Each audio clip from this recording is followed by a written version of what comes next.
What if the peace you've been searching for is not somewhere in the future, but in the words Jesus already spoke?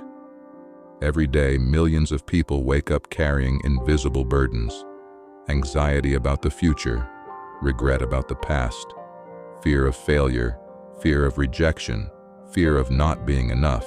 And slowly, without even realizing it, they begin to live as prisoners of thoughts they cannot control.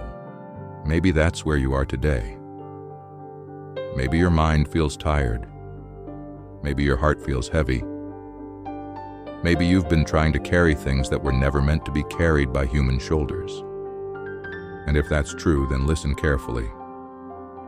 Because nearly 2,000 years ago, Jesus spoke words that have survived empires, wars, revolutions, economic collapses, and the rise and fall of entire civilizations.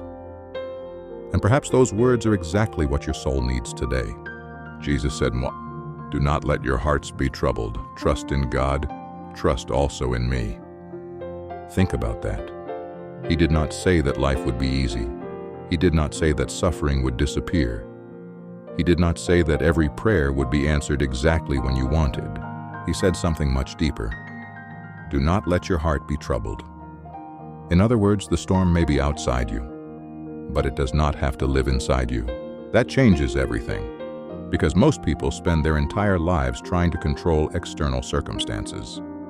They try to control outcomes, people, situations, the future. But peace begins when you stop trying to control what belongs to God. How much energy have you wasted worrying about things that never happened? How many sleepless nights have you sacrificed to imaginary futures? Jesus knew something we often forget. Tomorrow is not your responsibility. Faithfulness today is. That's why he said, "Do not worry about tomorrow, for tomorrow will worry about itself."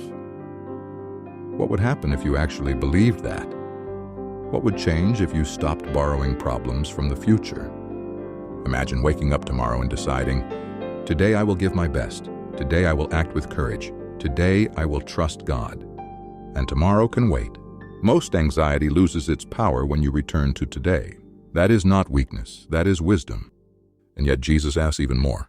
Because peace is not simply the absence of worry. Peace grows when your life has direction.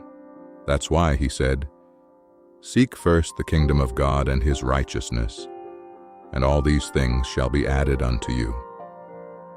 Notice what he didn't say. He didn't say, "Seek money first. Seek status first. Seek popularity first. Seek comfort first." He said, "Seek God first." Because many people spend decades climbing ladders only to discover they were leaning against the wrong wall. They gain success but lose meaning. They gain possessions but lose themselves. They gain applause but lose peace. Jesus asks a question that is even more relevant today than ever before. What shall it profit a man if he gains the whole world and loses his soul? Look around. How many people have gained followers but lost joy? How many have gained influence but lost purpose? How many appear successful while feeling empty inside? The world teaches you to accumulate. Jesus teaches you to transform. The world says, take more. Jesus says, become more. And perhaps that is why his teachings still challenge us today, because they confront our deepest illusions. Halfway through this message, let me ask you something. What is the thing you are chasing right now? And more importantly, is it bringing you closer to peace or further away from it? If these words touch something inside you, leave a like, subscribe to the channel, and share your experience in the comments. Your wounds, your victories, your journey can become a gift for someone who is struggling today. Jesus also gave a command that remains one of the most difficult teachings ever spoken. Love one another as I have loved you. Not love people when they deserve it. Not love people when they agree with you. Not love people when they make life easy. Love as he loved. That means loving when it's difficult. Forgiving when your ego wants revenge. Showing mercy when judgment feels easier. And that is exactly why this teaching transforms lives. Because hatred changes nothing. Resentment changes nothing. Bitterness changes nothing. But love changes people, including you. Then Jesus says something even more radical. Love your enemies. Think about how revolutionary that is. The world says, destroy your enemies, expose your enemies, humiliate your enemies. Jesus says, pray for them. Because when you hate someone, they continue living inside your mind. Forgiveness is not setting them free. Forgiveness is setting yourself free.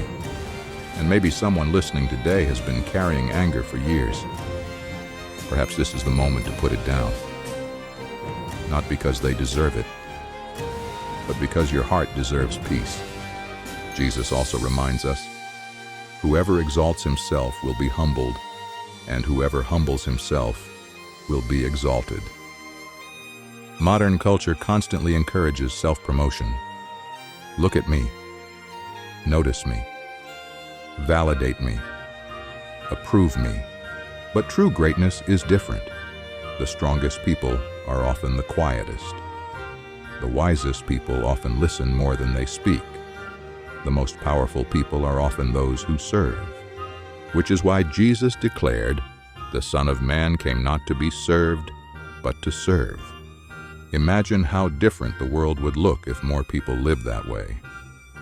Imagine businesses led by service, families led by service, leaders led by service, relationships built on service. The world would change. And perhaps it begins with one person, you. Near the end of his earthly life, Jesus made a promise that continues to sustain millions today.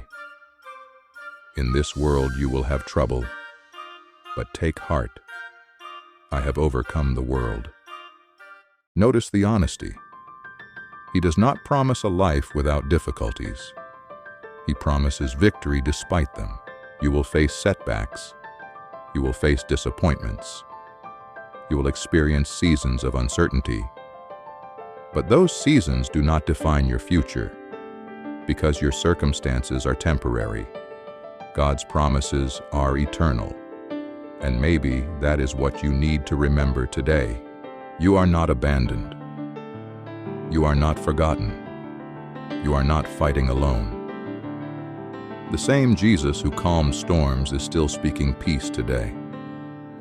The same Jesus who raised the fallen is still restoring lives today. The same Jesus who conquered death is still offering hope today. So before you leave this message, remember these words.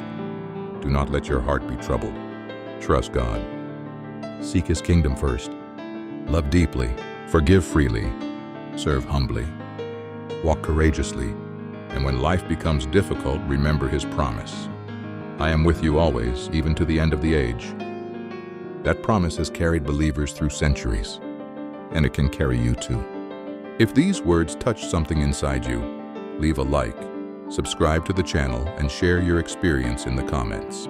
Your wounds, your victories, your journey can become a gift for someone who is struggling today. And remember this fortune cookie truth. The heart that trusts God fears less, loves more, and walks farther than it ever thought possible.